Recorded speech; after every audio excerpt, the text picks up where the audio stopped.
चेतौर दर्शन में आज समाचार में पुनः आप सभी का स्वागत है। वर्ष 2025 भी आखिरकार समाप्त हो गया। देखते ही देखते मन में कई सपने बुनते बुनते अधूरे रह गए या पूरे हो गए या आस अधूरी रह गई। जब नया वर्ष शुरू होता है कई लोग मन में कई तरह के संकल्प लेते हैं, मंदिर जाते हैं, दूर दराज स्थानों पर जाते हैं एवं संकल्प को लेते हैं, लेकिन वह संकल्प पूरे नहीं हो पाते हैं। कुछ की मजबूरियां आड़े आ जाती है या कुछ के संकल्प केवल 2-4 दिन नए साल के जो होते हैं उस दिन तक ही सीमित रह जाते हैं और बाद में हर कोई वह भूल जाता है। हालांकि कई जने जो ये नया वर्ष शुरू होता है उसके खिलाफ भी हैं, जिनका मानना है कि नव वर्ष तो वह जो कि अप्रैल महीने में अमूमन आता है, जब प्रमुख चौराहों प्रमुख मार्ग से गुजरते हैं लोग, तो कई लोग उनका स्वागत करते हैं नीम की पत्तियां और मिश्री के साथ अन्य कई तरह के खाने के ऐसे स्वाद नुमा, जिससे आभास होता है कि यह नया वर्ष है। जगह जगह रंगोली सजाई जाती है एवं अन्य कई कार्यक्रम होते हैं, उससे लगता है कि यह है भारतीय नव वर्ष। और ये जो नया वर्ष होता है ये उन पाश्चात्य देशों का है जो कि यह मानते हैं कि उनके लिए यह नया वर्ष है, जहां की बड़े बड़े आयोजन होते हैं, रात भर लोग सोते नहीं हैं। लेकिन अब चित्तौड़गढ़ में इस तरह के नए वर्ष या भारत में नए वर्ष केवल इस कारण मनाए जाने लगे हैं कि किस तरह नए साल की पार्टी दी जाए, धूम धड़ाका किया जाए, आतिशबाजी की जाए, हजारों रुपए इस पर फूंक दिए जाए एवं इसके नाम पर कई तरह की पार्टियां होती है। मदिरा का दौर भी चलता है और कई लोगों को इस दिन हादसों में उनकी जान भी चली जाती है, क्योंकि वह इतने अधिक डूब जाते हैं मदिरा में कि वह घर पहुंच नहीं पाते हैं और घर वाले इंतजार करते रह जाते हैं। आप कल्पना करें, सोचें कि किसी के लिए नए साल के पहले दिन यह खबर आती है कि उनके परिवार का सदस्य नहीं रहा, तो क्या उस नए वर्ष के पहले दिन को वह कभी भूल पाते हैं? शायद कभी नहीं भूल पाते हैं। कुछ दिन ऐसे होते हैं जो कि लोग जिंदगी भर नहीं भूल पाते हैं। लेकिन चित्तौड़ दर्शन के उन सभी दर्शकों का बहुत बहुत आभार, धन्यवाद कहना चाहेंगे दिल से हम, जिन्होंने चित्तौड़ दर्शन का इस 2025 में हमें पूरा भरपूर सहयोग प्रदान किया और हजारों दर्शक हमारे साथ जुड़े, जिसके कारण कई ऐसे हमारे प्रसारण रहे, हजारों के व्यू हमें मिले। जिसमें हाल की घटना की यदि बात की जाए, कपासन में जो सूरत माली प्रकरण हुआ उसके कई बुलेटिन हमने रात रात तक प्रसारित किए। जब हनुमान बेनीवाल आए, देर रात्रि तक टिके रहे, हम भी टिके रहे और पल पल की जानकारी चित्तौड़ दर्शन के माध्यम से दर्शकों को मिलती रही। हजारों लोगों के मेज पे व्यू मिले।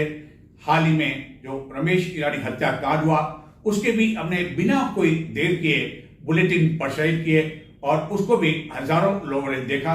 ऐसे एक नहीं हजारों ऐसे समाचार पूरे वर्ष में हमारे द्वारा प्रसारित किए गए और यही कारण है कि चित्तौड़ दर्शन के साथ ऐसे हजारों दर्शक जुड़ते गए और अभी भी यह सिलसिला बना हुआ है। उम्मीद करते हैं कि 2026 में इसी तरह का सहयोग समर्थन हमें मिलता रहेगा, यानी चित्तौड़ दर्शन को मिलता रहेगा। और अब तक जो इस चित्तौड़ दर्शन से नहीं जुड़ पाए हैं, सब्सक्राइब जिन्होंने अब तक नहीं किया है, उम्मीद करते हैं कि इस बीते वर्ष में या नए वर्ष में आप चित्तौड़ दर्शन से अवश्य जुड़ेंगे, ताकि यहाँ होने वाली घटनाओं को आप देख सकेंगे। प्रति वर्ष नए वर्ष पर एवं नए वर्ष की पूर्व संध्या पर 31 दिसंबर को चित्तौड़गढ़ जिले में मंडपिया में स्थित मेवाड़ के प्रसिद्ध कृष्णधाम साहुलिया जी हजारों की संख्या में भक्तजन मां दर्शन करने के लिए आते हैं एवं बुधवार को भी यही सिलसिला सवेरे से बड़ा रहा, जहां बड़ी संख्या में पुलिस कर्मियों के साथ ही निजी सुरक्षा कर्मियों की व्यवस्था भी कानून व्यवस्था बनाए रखने की दृष्टि से की गई। हजारों की संख्या में भक्तजन आए और कई जने इंतजार कर रहे हैं अब 1 जनवरी तड़के मंदिर में वह दर्शन करने के लिए, जिसके कारण होटलें, धर्मशाला सब कुछ हाउसफुल बुक है। और इसी हजारों की भीड़ को देखते हुए मंदिर प्रशासन की ओर से यह विज्ञप्ति जारी की गई थी मीडिया में बाकायदा कि 2 जनवरी तक वीआईपी जो दर्शन है वह पूरी तरह से बंद रहेंगे। लेकिन ऐसा लगता है कि यह जो आदेश निकाले जाते हैं केवल कागजों तक सीमित होकर रह जाते हैं और इसकी पालना नहीं की जाती है। इस तरह के आदेश के बावजूद बुधवार को 1-2 नहीं बल्कि बड़ी संख्या में लोगों को जो वीआईपी दरवाजा है वहां से आने की अनुमति दी गई, जिसके कारण अन्य श्रद्धालुओं में काफी अधिक आक्रोश देखा गया, नाराजगी देखी गई। मंदिर में कई तरह के फूलों से भव्य सजावट की गई जो कि देखते ही बन पा रही थी। न केवल भारत के विभिन्न स्थानों से बल्कि थाईलैंड से भी कई तरह के फूल मंगाए गए। चित्तौड़गढ़ जिला मुख्यालय से लगभग 40 किलोमीटर की दूरी पर मंडप्या में स्थित है मेवाड़ के आराध्य भगवान श्री सांवलिया सेठ का मंदिर, और इस मंदिर की ख्याति अब पूरे देश में तेजी के साथ फैलती जा रही है। हजारों की संख्या में भक्तजन दर्शन करने के लिए आते हैं एवं प्रति महीने इस मंदिर का जो भंडारा खोला जाता है उस भंडारे में से अब 20 से 22 करोड़ रुपए हर महीने निकलने लगे हैं एवं कई भक्तजन अपनी मन्नत पूरी होने पर सोने चांदी के आभूषण भी चढ़ाते हैं। नए वर्ष का आगमन होते ही मंदिर में बड़ी संख्या में भक्तजन दर्शन करने के लिए आते हैं। बुधवार को भी यही स्थिति देखने को मिली एवं सांवलिया सेठ के इस मंदिर को विशेष और भव्य रूप से कई तरह के फूलों से सजाया गया। मंदिर परिसर को देश के विभिन्न स्थानों एवं विदेश से मंगवाए गए कई तरह के फूलों, पत्तियों एवं आकर्षक सजावटी से इसे जब सजाया गया तो हजारों की संख्या में दर्शन करने के लिए आए श्रद्धालु इस सजावट को देखते ही रह गए। मंदिर में जहां तक रंग बिरंगे और खुशबूदार फूलों से सजा मंदिर परिसर देखते ही बन पा रहा था। मंदिर की सजावट के लिए लगभग 4 लाख से ज़्यादा फूल मंगवाए गए, जिसके कारण मंदिर परिसर में बुधवार सवेरे से रात्रि तक फूलों की खुशबू से यह महकता रहा। इस दौरान मंदिर में कई ऐसे विदेशी फूल भी देखे गए जो फूल अपनी बेलनाकार पंखुड़ियों और चमकीले रंगों, सुगंधित फूलों, पक्षी जैसी आकृति, शांत खुशबू आदि के लिए जाने जाते हैं। ये फूल अनोखे आकार, रंग और खुशबू के लिए विशेष तौर पर जाने जाते हैं। नए वर्ष 2026 की दस्तक से पहले ही गत 2-3 दिनों से कई भक्तजन तो ऐसे हैं जो कि तड़के ही पैदल आना शुरू हो गए थे एवं वह अंधेरा होने के साथ ही मंदिर भी पहुंचने लगे एवं वहां उन्होंने दर्शन किए। हजारों की संख्या में ऐसे कई भक्तजन बुधवार को दर्शन करने के लिए पहुंचे, जबकि कई ऐसे भक्त हैं जो कि इंतजार कर रहे हैं 1 जनवरी 2026 को मंदिर में सबसे पहले दर्शन करने का, ताकि सांवलिया सेठ का दर्शन कर सके और उनका आशीर्वाद लेकर वह अपने जीवन की शुरुआत कर सके। सांवलिया जी में हजारों की संख्या में भक्तों के आने के कारण मंदिर मंडल प्रशासन की ओर से बाकायदा एक विज्ञप्ति मीडिया के लिए जारी की गई एवं आम लोगों के लिए भी जारी की गई और बताया गया कि 2 जनवरी तक सभी तरह के वीआईपी के जो दर्शन हैं वह बंद रहेंगे। लेकिन इसके बावजूद नए वर्ष की पूर्व संध्या पर बुधवार को जो वीआईपी दरवाज़ा जो कि जैन मंदिर के पास में से है सांवलिया जी में, वहाँ 1-2 नहीं 3-4 नहीं बल्कि बड़ी संख्या में लोगों के एक समूह को वीआईपी दरवाजे से दर्शन करने की अनुमति दी गई, जिसके कारण कई समय से दर्शन का इंतजार कर रहे श्रद्धालुओं में काफ़ी अधिक नाराजगी देखी गई। क्या इस तरह के जो आदेश निकाले जाते हैं वह केवल कागजों तक ही सीमित होकर रह जाए, इसके लिए निकाले जाते हैं, दिखावे के लिए निकाले जाते हैं, या केवल अपनी पीठ थपथपाने के लिए निकाले जाते हैं कि मंदिर मंडल द्वारा बहुत ही अच्छा कदम उठाया गया। लेकिन जब इस तरह जो आदेश निकाले जाते हैं उसकी धज्जियाँ उड़ती है तो कम से कम अच्छा संदेश नहीं जाता है। और अब 2 जनवरी को एक मंत्री भी यहाँ पर आ रहे हैं। देखना यह है कि क्या मंत्री जी भी जिस तरह आम श्रद्धालु भक्तजन काफ़ी देर तक कतार में खड़े रहकर सांवलिया सेठ के दर्शन करते हैं, उसी तरह दर्शन करेंगे या उन्हें वीआईपी सुविधा दी जाएगी। मदिरा से नहीं बल्कि दूध से करें 2026 का स्वागत। जी हाँ, चित्तौड़गढ़ की एक संस्था द्वारा नए वर्ष की पूर्व संध्या पर बुधवार रात्रि को चित्तौड़गढ़ में कलेक्ट्रेट चौराहे पर यही संदेश राहगीरों को दिया गया एवं बड़े पैमाने पर दूध की निःशुल्क व्यवस्था की गई।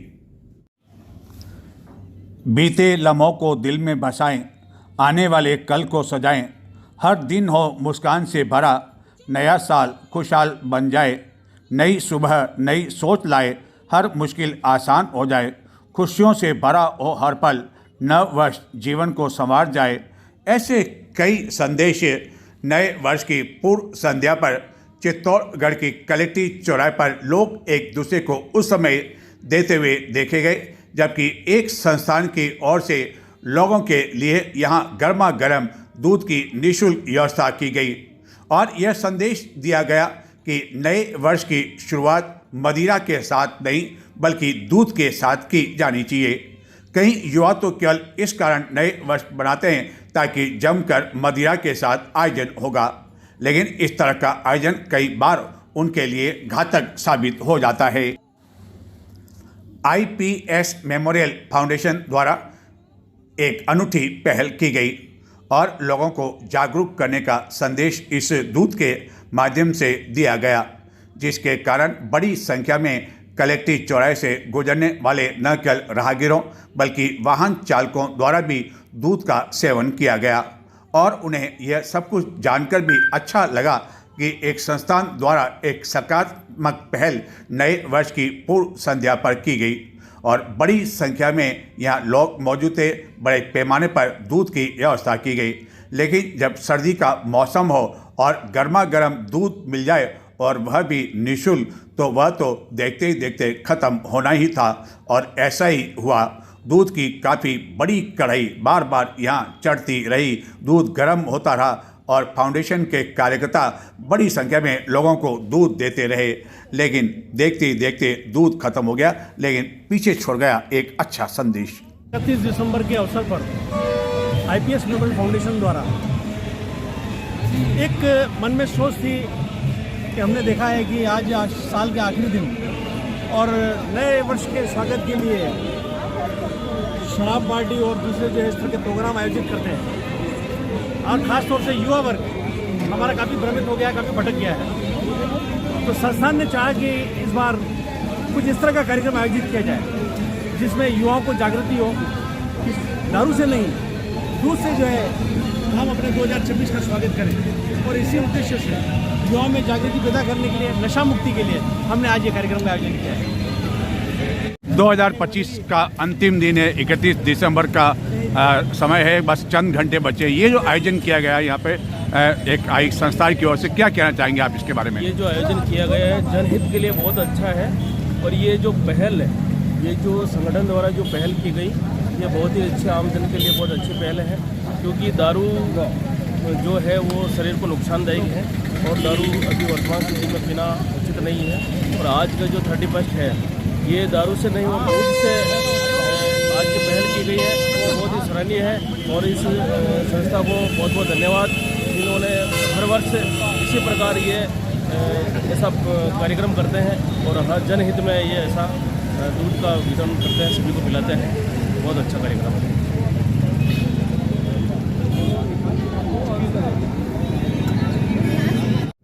वर्ष 2025 का अंतिम दिन भी देश के विभिन्न स्थानों से दूर भ्रमण करने के लिए आए पर्यटकों के लिए जाम एवं समस्याओं परेशान की दृष्टि से अच्छा नहीं रहा। गत कुछ दिनों से चित्तौड़ दूर मार्ग पर जो जाम की स्थिति चल रही है वह वर्ष के अंतिम दिन भी देखने को मिली।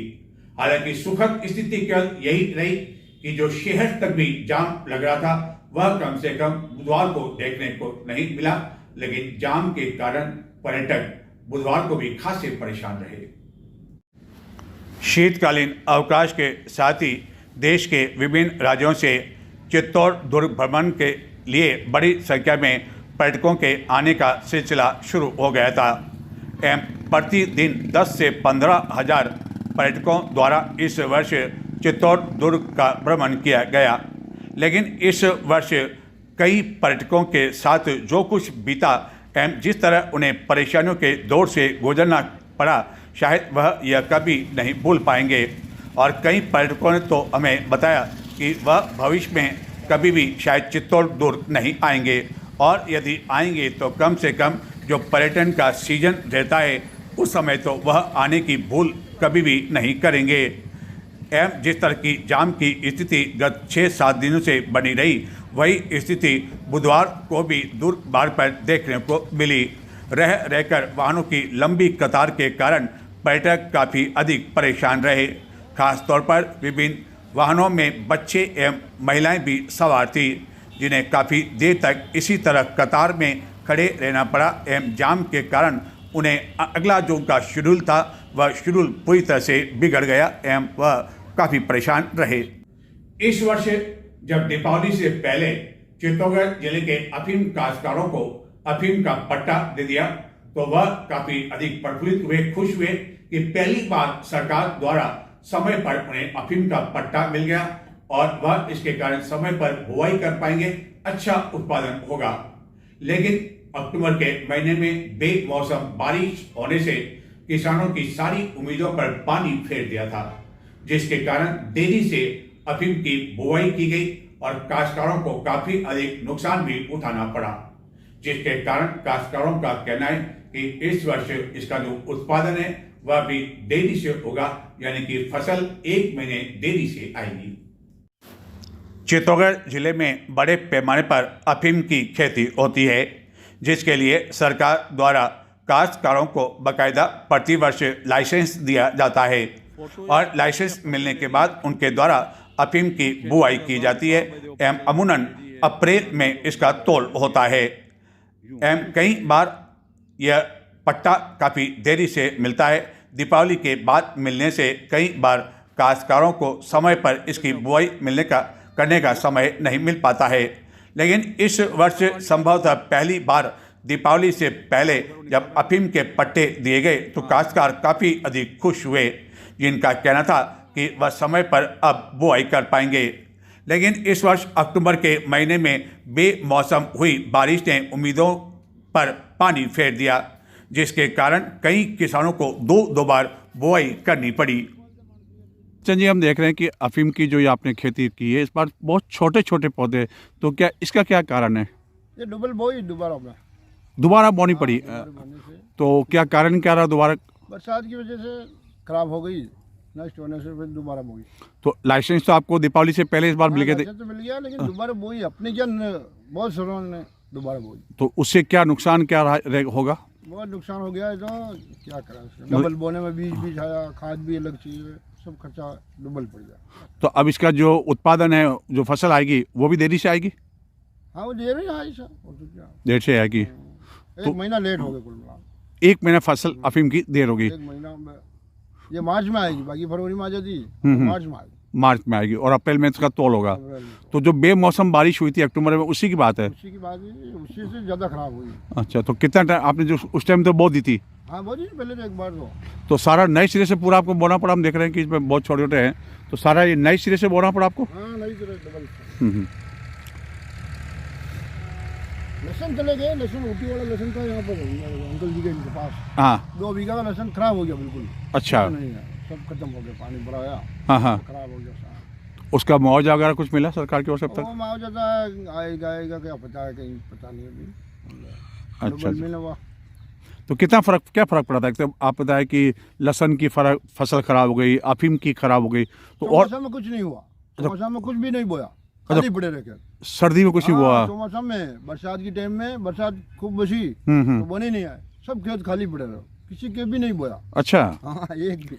तो अभी गेहूं की बुआई का भी टाइम है? अभी गेहूं बो दी है। हाँ, तो गेहूं की बुआई के लिए कह रहे हैं कि सर्दी अगर तेज होती है और कोहरा वगैरह होता तो फसल ज़्यादा एकदम बढ़ती है। लेकिन अभी तक चित्तौड़गढ़ में कोहरा भी नहीं हुआ है, अभी कोहरा नहीं हुआ, तो ठंड पड़े जब बदले नहीं। तो तेज अगर सर्दी पड़ेगी तो ही आपकी गेहूं की फसल पे उत्पादन ग्रोथ अच्छा बढ़ेगा तेजी से। बाकी तो गर्मी से तो तापमान ज़्यादा है। 31 दिसंबर 2025 को चित्तौड़गढ़ के कई विभागों से कर्मचारी अधिकारी रिटायर्ड हुए। धूमधाम से उनकी विदाई दी गई, होना भी चाहिए। लेकिन सवाल यह उठता है कि चिकित्सालय जैसे विभाग से यदि कोई रिटायर्ड होता है तो क्या उस परिसर में बैंड बाजे बजाए जाने चाहिए, जहां कई मरीज आते हैं, कई मरीज भर्ती भी होते हैं, जिनमें कई गंभीर रूप से मरीज भी भर्ती होते हैं। कम से कम ऐसे परिसर में बैंड बाजे नहीं बजाए जाने चाहिए। लेकिन चित्तौड़गढ़ के श्री सांवलिया चिकित्सालय परिसर में ऐसी स्थिति बुधवार को देखने को मिली। एक की रिटायरमेंट था और बैंड बाजे काफी देर तक चिकित्सालय परिसर में भी बजते रहे।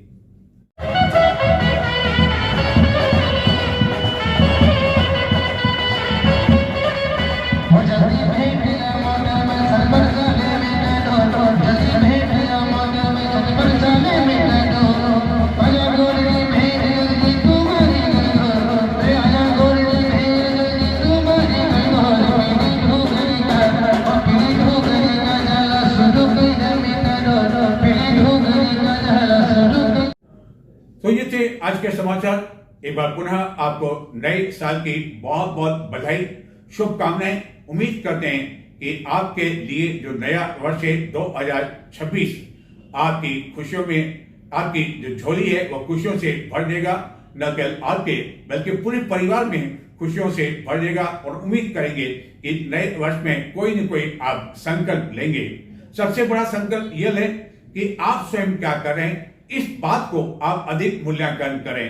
इस बात का मूल्यांकन आप न करें कि आपका पड़ोसी क्या कर रहा है, वह आखिरकार सफलता क्यों हासिल कर रहा है, या फला सफलता क्यों हासिल कर रहा है, वह तरक्की क्यों कर रहा है। क्योंकि यह सोचते सोचते कि वर्ष किस तरह निकल पाएगा आप कल्पना तक नहीं कर पाएंगे, और आप जहां हैं वहां के वहां रह जाएंगे। और जिसके बारे में आप सोचने के लिए इतना समय खराब करते हैं, वह न जाने कितने ही आगे सफलता के साथ बढ़ता जाएगा और आप वहां के वहां रह जाएंगे। नमस्कार।